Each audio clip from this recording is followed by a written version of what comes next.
Hi hello, നിങ്ങളീ കാണുന്നത് ആമയുടെ മഹാവിഷ്ണു നാഗരാജ ക്ഷേത്രത്തിലെ ഗോശാലയാണ് കേട്ടോ. ഇതാണ് ആമയുടെ ക്ഷേത്രം. അപ്പോൾ ഈ ഒരു ആമയുടെ ക്ഷേത്രത്തിൽ മഹാവിഷ്ണു ആമയുടെ പുറത്ത് എഴുന്നള്ളി വന്നു എന്നാണ് വിശ്വസിക്കപ്പെടുന്നത്.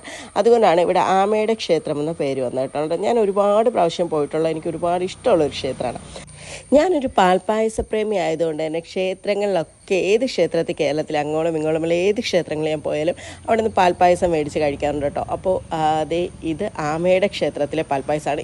ഞാൻ കഴിച്ചിട്ടുള്ളതിലേക്ക് വെച്ച് എനിക്ക് ഏറ്റവും ഇഷ്ടപ്പെട്ട അല്ലെങ്കിൽ ഏറ്റവും രുചികരമായിട്ടുള്ളൊരു പാൽപ്പായസമാണ് കേട്ടോ ആമയുടെ ക്ഷേത്രത്തിലെ. ഭയങ്കര രുചിയുള്ള പാൽപ്പായസമാണ് ആമയുടെ ക്ഷേത്രത്തിലെ. അപ്പോൾ അതുവഴി പോകുന്നവർ അല്ലെങ്കിൽ ആമയുടെ ക്ഷേത്രത്തിലേക്ക് പോകുന്നവർ ഒരിക്കലെങ്കിലും ഈ ഒരു പാൽപ്പായസം വാങ്ങി കഴിച്ച് നോക്കണം കേട്ടോ. അത്രയ്ക്ക് രുചികരമായിട്ടുള്ളൊരു പാൽപ്പായസമാണ്.